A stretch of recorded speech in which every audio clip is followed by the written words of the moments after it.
அஸ்ஸலாமு அலைக்கும் வரஹ்மத்துல்லாஹி வபரகாத்துஹு. அன்பிற்குரிய சகோதர சகோதரிகளே, நீங்களும் ஆலிம்களாகலாம் என்ற இந்த வகுப்பில் புதன்கிழமை தோறும் ஃபிக்ஹ் சட்டங்கள் என்ற உசூலுல் ஃபிக்ஹ் என்ற பாடத்தை பார்த்து வருகிறோம்.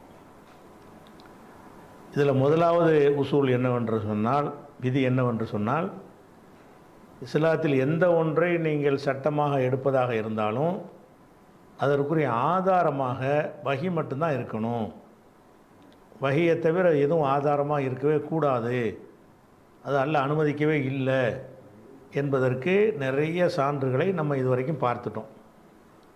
இப்போ கடந்த வாரத்திலிருந்து என்ன பார்க்குறோம் என்று கேட்டால், இந்த குர்ஆன் வஹியை மட்டும்தான் மார்க்கம் என்று சொல்லாமல் சஹாபாக்களை பின்பற்றணும், பெரியார்களை பின்பற்றணும், அறிஞர்களை பின்பற்றணும், அந்த மாதிரி கருத்து உடையவர்கள் அவங்க தரப்பில் சில வாதங்களை வைக்கிறாங்க. அந்த வாதங்கள் சரியா என்பதைத்தான் இப்போ சென்ற வாரத்திலிருந்து பார்த்து வருகிறோம். அதில் என்ன வாதம் வைக்கிறாங்க? நான் ஃபஸ்ட்டு வைக்கிறது நபி தோழர்களுடைய சிறப்புகளை பற்றிய வசனங்கள், ஹதீஸுகள். இதை கொண்டாந்து வச்சு பார்த்தீங்களா இவ்வளோ சிறந்தவர்கள் அப்படின்ட்டு கொண்டு வருவாங்க. அந்த மாதிரி வசனங்களை தான் வரிசையாக பார்த்துக்கிட்டு வரணும். அந்த சிறப்பை சொல்லக்கூடிய வசனங்களுக்கும் பின்பற்றுவதற்கு எந்த சம்பந்தமும் கிடையாது. அவங்க சிறந்தவர்கள் என்பதில் நமக்கு மாற்று கருத்தே கிடையாது. குர்ஆன் ஹதீஸில் வந்துச்சுன்னா வஹியத்தை ஆதாரமாக ஆக்குன்னு நம்ம சொல்லிகிட்டு இருக்கிறோம். வஹியில் இப்படி இருந்தால் நம்ம தானே செய்வோம். வஹியிலே சஹாபாக்களுக்கு சிறப்பு இருக்கும் என்றால் அதை நம்ம நம்புகிறோம்.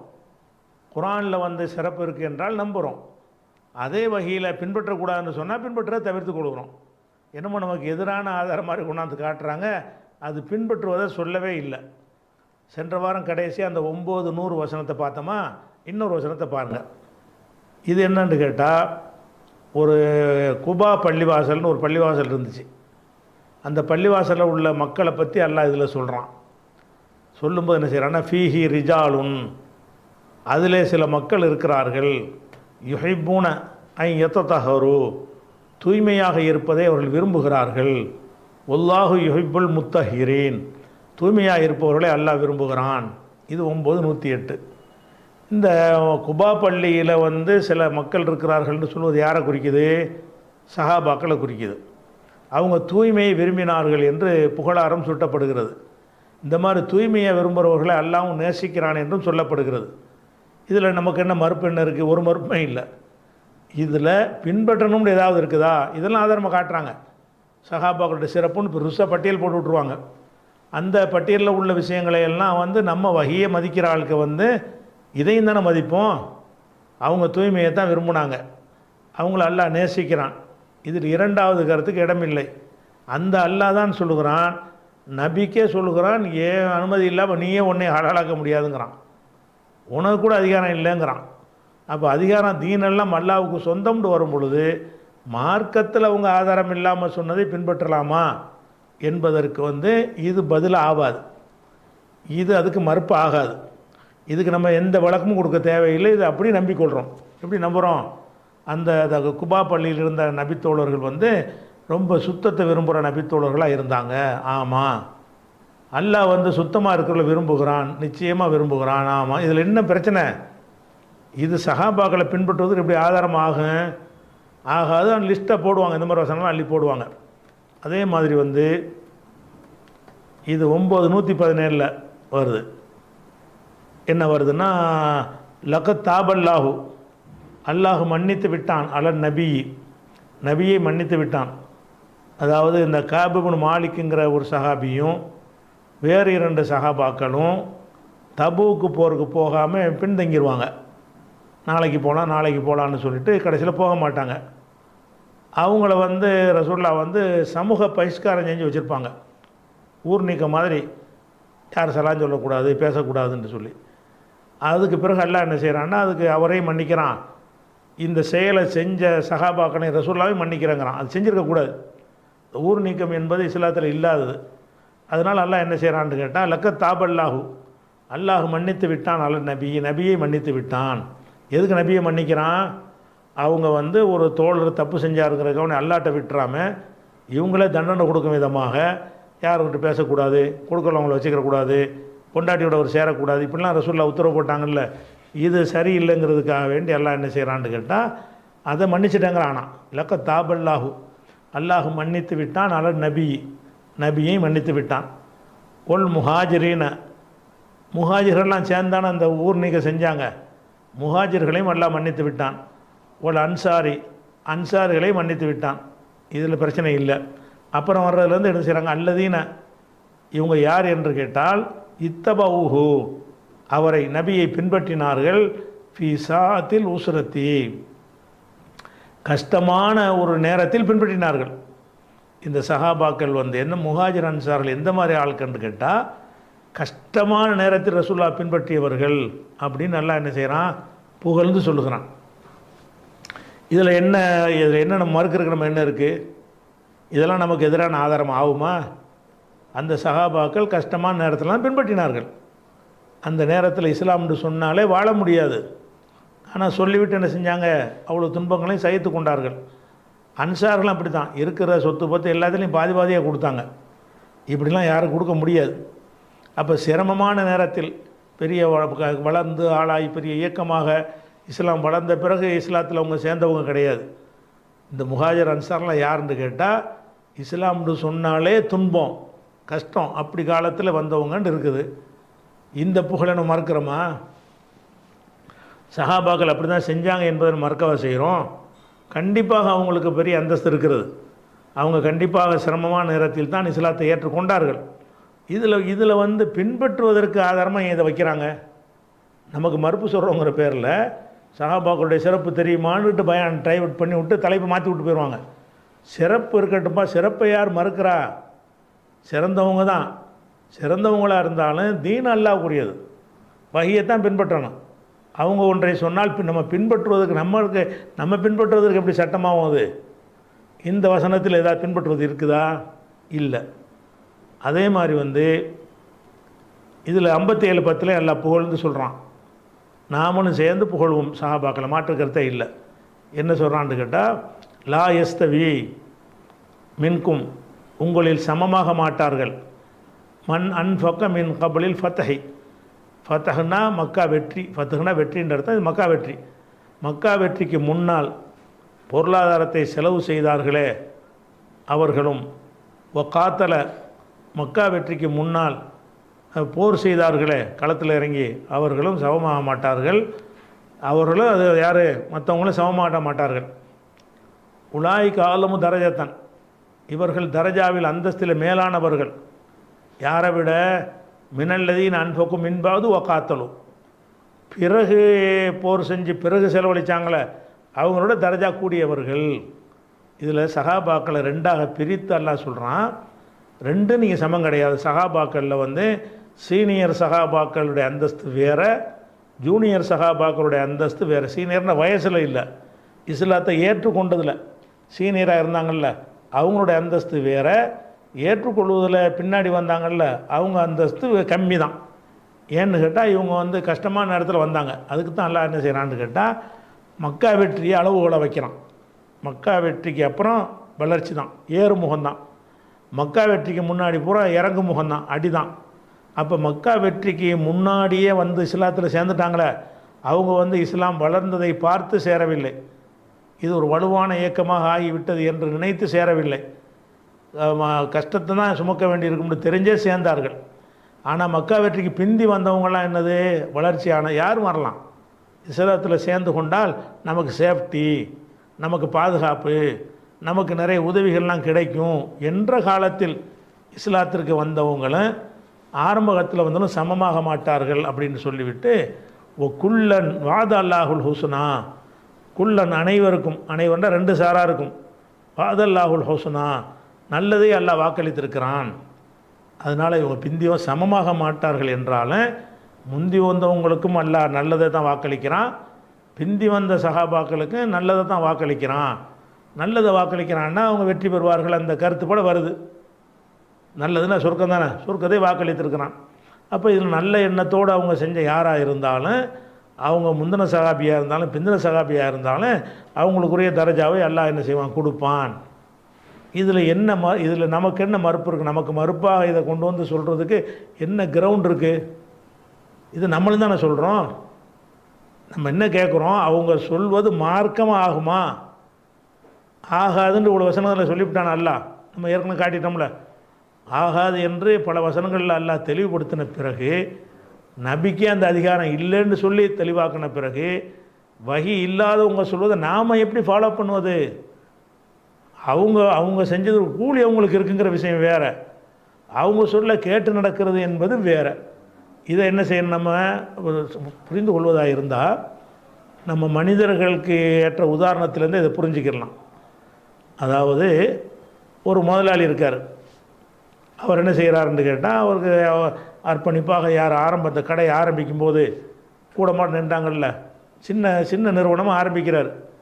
ஆரம்பிக்கும்போது கூட மாட நின்று கஷ்டப்பட்டு கம்மியான சம்பளம் வாங்கி கொண்டு அவர் இந்த தொழிலை வளர்த்துவதற்காக ஒரு முதலாளிக்கு பாடுபட்டாங்க ஒரு 10 பேர். அவங்கள உயர்ந்த இடத்துல வச்சுருப்பார். நிறுவனம் புதுசாக வளர்ந்த பிறகு கூட என்ன செய்வார், இவங்க தான் ஆரம்பத்தில் வந்தவங்க அப்படின்னு வச்சுருப்பார். அப்படி வச்சிருப்பார் என்பது அவங்களுடைய உழைப்புக்கான கூலி. அதனால் அவங்க என்ன சொன்னாலும் கேளுங்கன்னு சொல்லி ஊழியருக்கு உத்தரவு போடுவாரா? அவங்க அவங்களுக்கு சம்பளத்தை கூட கொடுப்பாரு, அந்தஸ்தை கூட கொடுப்பாரு, முதலாளி ஆக்கிடுவாரா? அதனால் அல்லாஹ் அவங்களுக்கு அந்தஸ்தை கொடுத்தான்ங்கிற விஷயம் வேறு. அவங்கள அல்லாஹ் இடத்துல உடனே வைக்க முடியுமா? அவங்க சொல்வதை மார்க்கமாக்குன்னு அதான் அர்த்தம். அவங்க என்ன சொன்னாலும் நாங்கள் ஆதாரம் கேட்க மாட்டோம், அதே ஆதாரம்னு சொன்னீங்கன்னா அவங்கள அல்லாஹ் வாக்குறீங்கன்னு அர்த்தம். அல்லாஹ் வாக்குறக்கு எல்லாம் ஒத்துக்குருவானா? அப்போ அது விளங்காமல் என்ன செய்கிறாங்கன்னு கேட்டால், இந்த மாதிரி சிறப்பை சொல்லி இதெல்லாம் நாங்களும் ஒத்துக்கிற விஷயம். 59:9 உள்ள ஒரு வசனம். இது என்ன வருதுன்னு கேட்டால், லீல் ஃபுக்கராயி, தான தர்மங்கள் கொடுக்குறீங்கல்ல, அது ஏழைகளுக்கு கொடுங்க. எந்த மாதிரி ஏழைக்கு கொடுங்க? அல் முஹாஜிரீன, ஹிஜ்ரத்து செய்தார்கள்.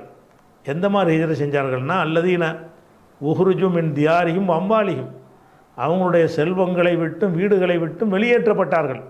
அப்படி ஹிஜ்ரத் செஞ்சாங்க. ஹிஜ்ரத் செய்யறதுக்கு முந்தி பிச்சைக்காரன் கிடையாது, அவங்க வீடு வாசலோடு இருந்தவங்க. அதை விட்டு வெளியேற்றப்பட்டு ஹிஜ்ரத் செஞ்சாங்களே அவங்களுக்கு கொடுங்க. அல்லாஹ்வுடைய அருளை நோக்கி தான் வந்தார்கள்னு அல்லாஹ் பாராட்டுறான். இதில் என்ன மறுப்பு இருக்குது? கண்டிப்பாக அவங்க அதை தான் செஞ்சாங்க, ஜிஹாத் தான் பண்ணாங்க, சொத்துலாம் இழந்தாங்க. அதே மாதிரி அவங்கள சொல்லிட்டு அன்சாரிகளை போய் சொல்கிறான், உள்ளதீன தபோ தார உல் ஈமானமின் கப்லிஹிம், இவர்கள் ஈமானையும் இந்த தார்னா அந்த மதீனாவையும் அடைக்கலமாக்கி கொண்டார்கள்.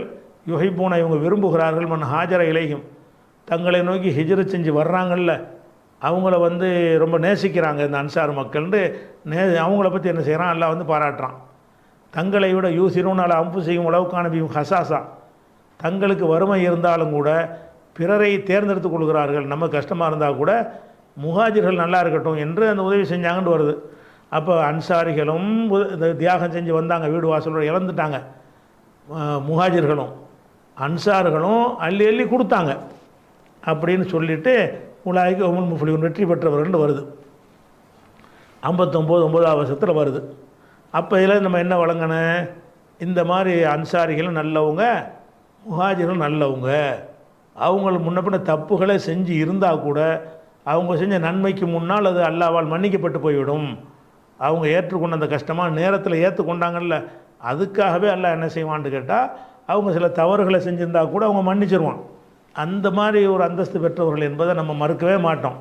இதாங்க சஹாபாக்களை பின்பற்றணும்னு சொல்லக்கூடியவங்க காட்டக்கூடிய ஆதாரம் இவ்வளவு தான் காட்டுவாங்க. சஹாபாக்களை புகழ்ந்து சொல்லக்கூடிய குர்ஆன் வசனங்கள், சஹாபாக்களை புகழ்ந்து சொல்லக்கூடிய ஹதீஸுகளை காட்டுவாங்க.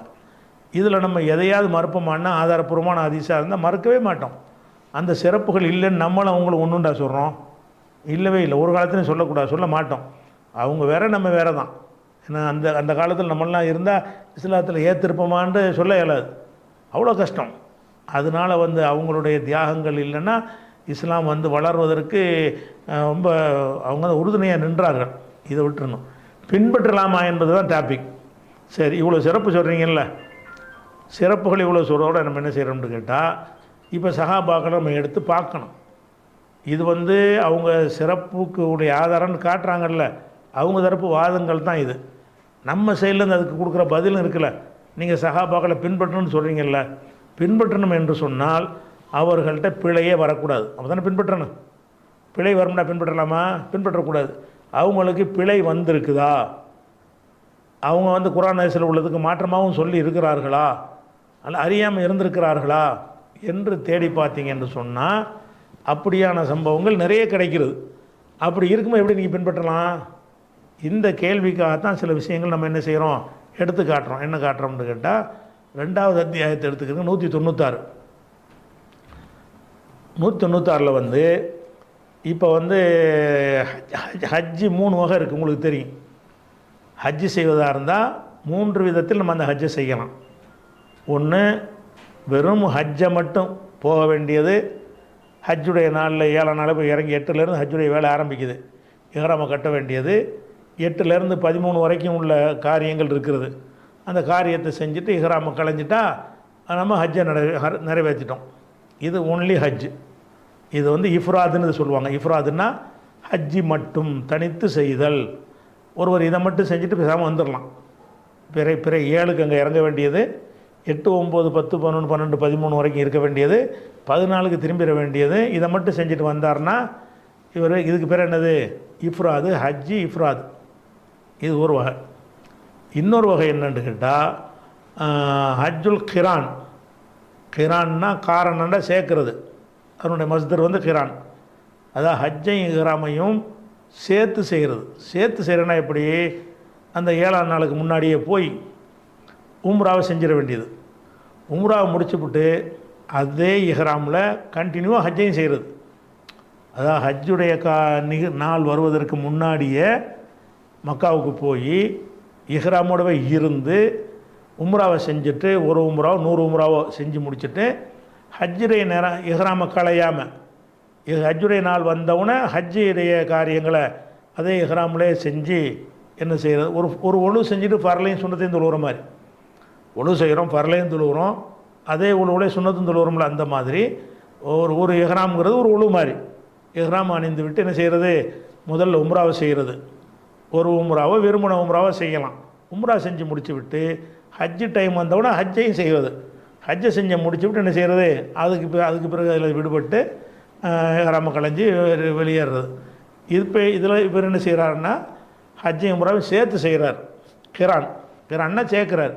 எப்படி சேர்க்குறாரு, ஒரே இஹ்ராமை 2ஐயும் செஞ்சு முடிச்சிடுறாரு. இப்படியும் ஹஜ்ஜு செய்யலாம். ஹஜ்ஜை மட்டும் செய்யலாம். அல்ல ஒரு இஹ்ராமை வந்து ஹஜ்ஜுடைய நாட்களுக்கு முன்னாடியே, ஒரு நாளைக்கு முந்தையோ ஒரு மாதத்துக்கு முந்தையோ முன்னாடியே போய் இஹ்ராம் கட்டி இஹ்ராம்லேயே கண்டினியூவாக இருந்து கொண்டு ஹஜ்ஜையும் உம்ராவையும் செய்வது என்பது ஒரு வகை. இதுக்கு பேர் என்னது, கிரான். இன்னொரு வகை என்னன்னு கேட்டால் ஹஜ்ஜுடைய நாளுக்கு முன்னாடியே போயிடுறது. மக்காவுக்கு போயிடணும், இஹ்ராம் கட்டுறது. உதாரணமாக துல்ஹஜ் மாதம் 1 ஒருத்தன் போயிட்டான், 1 போயிட்டான், அல்லது துல்கதாவில் போயிட்டான்னு வைக்கிறோமே, துல்கதா மாதத்தில் போயிட்டான். போய் என்ன செய்கிறான், உம்ராவை செஞ்சிடறான். உம்ராவை செஞ்சு முடித்த உடனே உம்ராவிலேருந்து விடுபட்டுறது. இது இஹ்ராம்லேருந்து உம்ராவை செய்ய வேண்டியது. அதுக்கப்புறம் வந்து தலையை மலிக்கவும் உம்ராவுடைய காரியங்கள்லாம் செஞ்சுட்டு முடியை குறைச்சிட்டு அல்லது முடியை மலிச்சிட்டு என்ன செய்யணும், இஹ்ராம்லேருந்து ஃப்ரீ ஆகிடணும். இப்போ இஹ்ராம் அல்லாதவனாக மக்காவில் இருப்பான். அவனுக்கு இஹ்ராமுடைய கணவன் மனைவியாக போனாங்கன்னா இல்லறத்தில் கூட ஈடுபட்டுக்கிறலாம் இஹ்ராமை களைஞ்ச பிறகு. அப்போ இஹ்ராமை உம்ராவை முடிச்சுட்டு இஹ்ராமை களைஞ்சிட்டு உள்ளூர்வாசி மாதிரியே அங்கே தங்கியிருப்பான். உள்ளூர்வாசி மாதிரியே என்ன செய்வான், 1 மாதமோ 10 நாளோ 15 நாளோ தங்கியிருப்பான். ஹஜ்ஜுடைய நாள் வந்த உடனே என்ன செய்வான், இன்னொரு இஹ்ராம் கட்டுவான். இன்னொரு இஹ்ராம் கட்டி ஹஜ்ஜை என்ன செய்வான், அதை நிறைச்சி முடிப்பான். அப்போ இவனும் என்ன செய்யலாம், ஒரு பயணத்தில் 2ஐயும் செஞ்சாலும் ஒரு இஹ்ராமில் செய்யலை. ஒரு பயணத்தில் தான் ஹஜ்ஜையும் செய்கிறான், உம்ராவையும் செய்கிறான். கிரானில் செய்கிறவன் எப்படி செய்கிறான்னு கேட்டால் ஹஜ்ஜையும் உம்ராவுக்கும் ஒரு இஹ்ராம் தான், அதுலேயே 2ஐயும் 2 in 1 மாதிரி செஞ்சிடறான். இதில் என்ன செய்கிறாங்கன்னு கேட்டால் ஒரு பயணம்தான். உம்ராவை வந்து முன்னாடி செஞ்சு முடிச்சுட்டு அந்த இஹ்ராம்லேருந்து எடுத்துகிட்டு எந்த கண்டிஷன் கிடையாது, இஹ்ராமுடைய சட்டம் கிடையாது. இஹ்ராம்லேருந்து நின்றுட்டு உள்ளூர்வாசி எப்படி நடப்பான், அந்த மாதிரி மக்காவில் இருந்து கொண்டு சவுதி அரேபியாபுரம் இருந்து கொண்டு என்ன செய்ய வேண்டியது, இருக்க வேண்டியது. பிறகு அந்த ஹஜ்ஜுடைய நாள் வந்த உடனே இன்னொரு இஹ்ராம் கட்டி என்ன செய்கிறது, அதை வந்து இதுக்கு பேர் தமத்துன்னு பேர். இதுக்கு பேர் என்னது, தமத்துன்னு சொன்னால் அதாவது கொஞ்சம் அனுபவித்து கொள்ளுதல். தமத்துன்னா சுகம் அனுபவித்தல்ன்றதுக்கு அர்த்தம். ஏன் இந்த அர்த்தம் கொடுக்குறாங்கன்னு கேட்டால், ஹஜ்ஜுக்குன்னு போயிட்டு உம்ரா செஞ்சுவிட்டு எல்லா சுகத்தையும் அனுபவிக்கிறான்ல இஹ்ராம் இல்லாமல், அதனால் அதுக்கு பேர் என்னது, ஹஜ்ஜு தமத்துவன்னு பேர். தாம்பத்தியம் வரைக்கும் ஈடுபட்டுடலாம்டா, அதை தமத்துவங்கிறது. அப்போ இந்த மாதிரி மூணு விதமான ஹஜ்ஜு இருக்குது. இந்த 3 விதமான ஹஜ்ஜு இருக்குது என்பதை குர்ஆனே அப்படி சொல்லி காட்டுகிறது. எப்படி? ஃபமன் தமத்தஅ பில் உம்ரத்தி இலல் ஹஜ்ஜி. அப்போ யார் ஒருத்தன் உம்ராவை கொண்டு ஹஜ்ஜோடு தமத்து செய்கிறானோ, சேர்த்து செய்கிறானோ, ஃபமஸ்தைசர மினல் ஹதியி, அவன் என்ன செய்யணும்னா ஒரு பழிப்பிராணி கொடுக்கணும். வெறும் ஹஜ்ஜு செஞ்சால் குர்பானி தேவையில்லை, அதுக்கு பழிப்பிராணி கிடையாது. ஹஜ்ஜை மட்டும் ஒருத்தன் செஞ்சான்னு வைங்க, அவன் ஹஜ்ஜை செஞ்சுட்டு குர்பானி கொடுக்கணுமானா கொடுக்க வேண்டியதில்லை. ஆனால் குர்பானின்ற ஒன்று கொடுக்கணும், உள்ளூரில் இருக்கிற கொடுக்குற மாதிரி. ஹஜ்ஜுக்குன்னு ஒன்று கொடுக்க தேவையில்லை. வசதி உள்ளவர்கள் குர்பானி கொடுப்பாங்கல்ல, அந்த குர்பானி ஊர்லேயே எங்கேயும் கொடுக்கலாம். ஆனால் இதுக்கு என்ன செய்யணும்னா அடிஷ்னலாக இது ஒன்று கொடுக்கணும். எது? ஹஜ்ஜையும் உம்ராவையும் ஒரே ஹராமில் செஞ்சால் ஒரு சந்தோஷம் அனுபவிக்கிறான்ல. ஹஜ்ஜுக்குன்னு போயிட்டு அந்த கண்டிஷன் இல்லாமல் ஒரு சந்தோஷத்தை இடையில் அடைகிற காரணத்தினால அதுக்கு பரிகாரமாக என்ன செய்யணும்னு கேட்டால், ஃபமஸ்தைசர மினல் ஹதியி. இஸ்தைசர இயன்றது, ஹதினா பழிப்பிராணி, இயன்ற பழிப்பிராணி அவன் கொடுக்கணும். அது இல்லைன்னு சொன்னால் 3 நோன்பு வைக்கணும். அங்கே ஹஜ்ஜிலேயே ஊருக்கு வந்து ஒரு 7 நோன்பு வைக்கணும், மொத்தம் 10 இப்படின்னு இருக்குது. இது குர்ஆன்லேயே 296 வசனத்தில் என்ன இருக்குது? ஹஜ்ஜி தமத்து என்கிற முறையில் ஒன்று உண்டு, அதை செய்பவர்கள் அதுக்கு பிறகு ஒரு பழிப்பிராணி கொடுக்கறது அதுக்குரிய கூடுதல் கண்டிஷன். இதில் புகாரியில் ஒரு ஹதீஸ் வருது பாருங்கள். இம்ரான் இப்னு ஹுசைன்கிறவர் சொல்கிறார். என்ன சொல்கிறாருன்னா, உன்சிலத்து ஆயத்துல் முத்தாத்தி, முத்தான்னா தமத்துடைய ஆயத்து இறங்கியது ஃபி கிதாபில்லாஹி, அல்லாவுடைய வேதத்தில். இந்த வசனத்தை தான் சொல்கிறார். 296 முத்தாண்டாலும் தமத்துண்டாலும் ஒன்று தான். முத்தாவுடைய ஆயத்து இறங்கியது ஃபி கிதாபில்லாஹி, அல்லாவுடைய கிதாபில் இறங்கியது. இப்போ ஃபால்னாஹா, நாங்கள் அதை செய்தோம், தமத்துவாக செய்தோம். மா ரசூலில்லாஹி ஸல்லல்லாஹு அலைஹி வஸல்லம், ரசூல் ஸல்லல்லாஹு அலைஹி வஸல்லம் அவர்களோடு நாங்கள் தடுத்தோம். உலம் யுன்சல் குர்ஆனுன், குர்ஆனில் எந்த வசனமும் யுஹர்ரிமுஹு, அதை ஹராமாக்கி எந்த வசனமும் அருளப்படவில்லை. உலம் என்ஹ அன்ஹா, அதை தடுக்கவும் இல்லை. ஹத்தா மாத்த, அதை செஞ்சோம், அதுக்கு பிறகு குர்ஆன் அதை மறுத்துருச்சா, அதை ஹராமாக்கிருச்சா, அதை தடுத்துருச்சான்னா இல்லை அப்படின்ட்டு என்ன செய்கிறாரு, இம்ரான் இப்னு ஹுசைன் அறிவிக்கிறார். சொல்லிட்டு கால ரஜுலுன் பிரஇஹி மாஷா, ஒரு மனிதர் சொல்லுகிறார். யாரை சொல்கிறான்னு பின்னாடி வரும். ஒரு மனிதர் சொல்லுகிறார் பிரஇஹி, அவருடைய சொந்த அபிப்பிராயத்தில் சொல்லுகிறார். மாஷா, நினைத்ததெல்லாம் சொல்லுகிறாரு. ஒருத்தர் தமத்து இல்லைங்கிறாரு, ஒரு சஹாபி. அதைத்தான் இவர் கேட்குறாரு, இம்ரான் இப்னு ஹுசைன். ரசூல்லா காலத்தில் வந்து நாங்கள் தமத்து செஞ்சோம், அதுக்கு பிறகு தடுக்கப்பட்டுருச்சானா தடுக்கவும் படலை. அவங்க மௌத்தா போகிற வரைக்கும் அது எந்த ஒரு தடையும் வரவும் இல்லை, ஹராம் ஆக்கலை. ஆனால் இப்போ என்ன செய்கிறாங்க? கால ரஜுலுன், ஒரு மனிதர் சொல்லுகிறார் பிரஇஹி, அவருடைய சொந்த அபிப்பிராயம். என்ன அபிப்பிராயம்? அவருடைய ரஐயை கொண்டு, சொந்த அபிப்பிராயத்தை கொண்டு சொல்லுகிறார். மாஷாக, அவர் நினைத்ததை சொல்லுகிறார். அப்போ தமத்து இல்லைன்னு சொல்லியிருக்கார் ஒருத்தர், அவருக்கு இவர் கவுண்டர் கொடுக்குறார். சரி, இன்னும் இதை கூடுதல் தெரிய பாருங்கள். இந்த ஹதீஸ், இப்போ நான் சொன்ன ஹதீஸ் வந்து புகாரியில் 4518. அடுத்த ஹதீஸை பாருங்கள், 1563 வருது. அதாவது மர்வான் இப்னுல் ஹக்கம் அதை அறிவிக்கிறார். ஷஹித்து உஸ்மான அலியன் ரலியல்லாஹு அன்ஹுமா, நான் உஸ்மான் அவர்களோடும் இருந்திருக்கிறேன், அலி அவர்களோடும் இருக்கிறேன். உஸ்மான் அவர்கள் என்ஹா அனில் முத்தாத்தி, உஸ்மான் அவர்கள் வந்து தமத்துவை வந்து தடுத்தார்கள். ஐ யுஜ்மா பைனஹுமா, அது ரெண்டையும் ஒன்றா சேர்ப்பதை தடுத்தார்கள். அப்போ இந்த மர்வான் இப்னுல் ஹக்கம்ங்கிறவர் சொல்கிறாரு, அலி அவர்களோடும் நான் இருந்திருக்கிறேன், உஸ்மான் அவர்களோடும் இருந்திருக்கிறேன். உஸ்மானோடு இருக்கும்போது அவர் என்ன செய்வார்னு கேட்டால், உஸ்மான் காலத்திலே அவரோட இருந்திருக்கிறார், உஸ்மான் ஆட்சி காலத்தில். அப்போ உஸ்மான் என்ன செஞ்சுருக்கிறாங்கன்னு கேட்டால், ஆட்சியில் இருந்துக்கிட்ட தமத்துக்கு தடை போட்டிருக்கார். என்ஹா அனில் முத்தாத்தி, தமத்துக்கு தடை போட்டார். ஐஜுமா பைனகுமா, அது ரெண்டையும் ஒன்று சேர்ப்பதை அவர் தடை செய்தார். ஆனால் ஃபலம்மாரா அலியுன், இதை அலி கண்ட பொழுது அகல்ல பிஹிமா, ரெண்டுக்கும் சேர்த்தவர் ஏறாம் கட்டிட்டு லப்பைக்கு பி ஹஜ்ஜின் உம்ரத்தின், ஹஜ்ஜு உம்ராவை சேர்த்து நான் இஹ்ராம் கட்டுறேன்னு சொல்லி அலி அதை மீறினார்.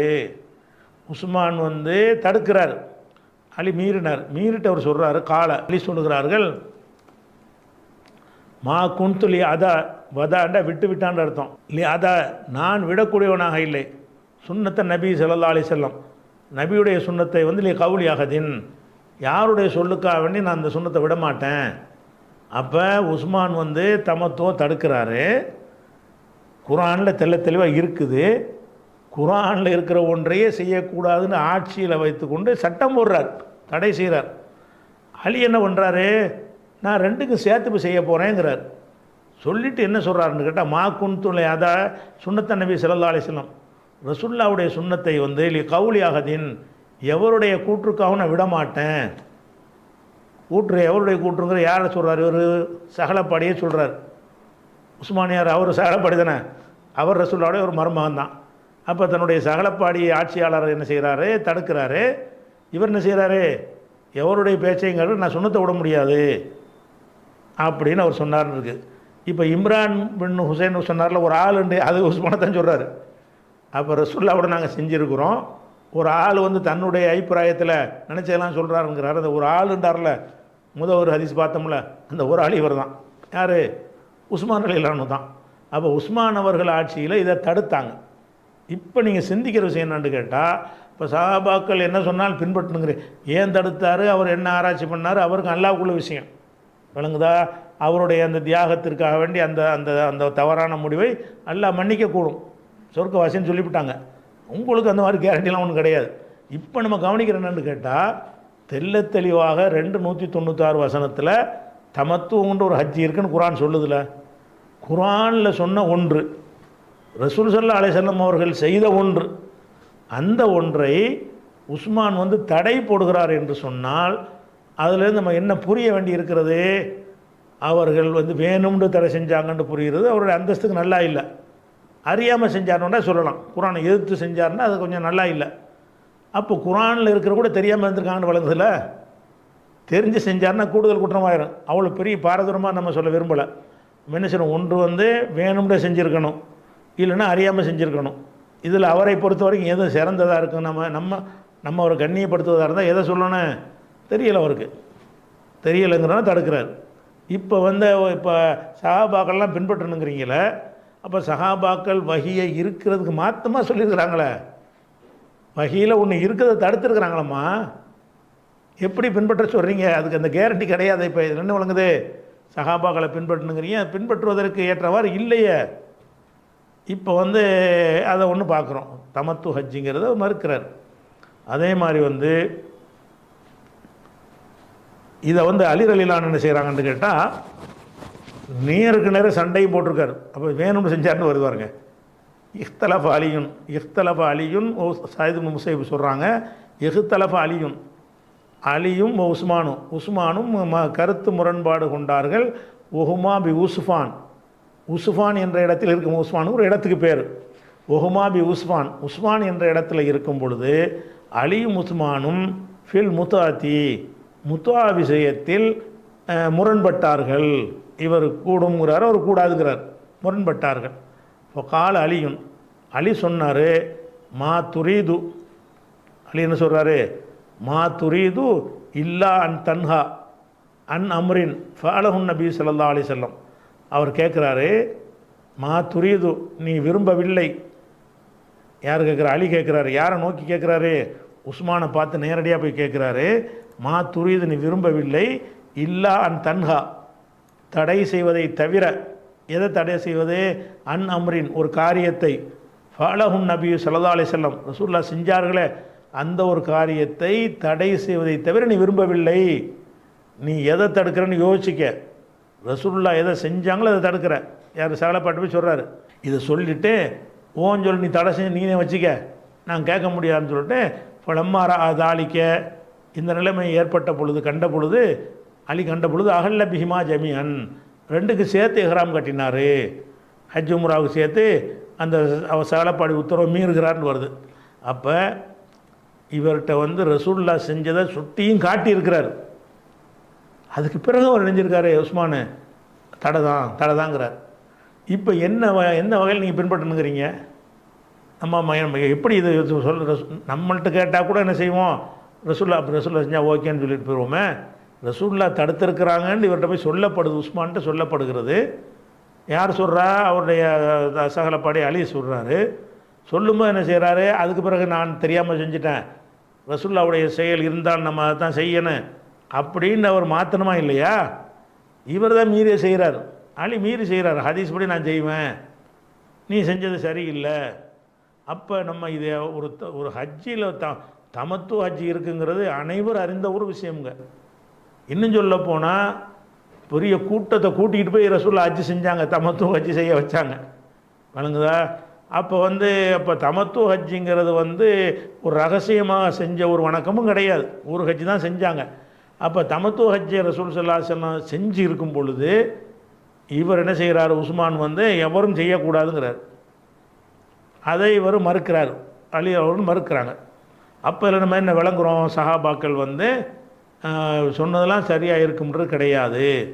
இப்படிப்பட்ட நிலை இருக்கும் பொழுது நம்ம அவங்க சொல்ல கேட்கணும்.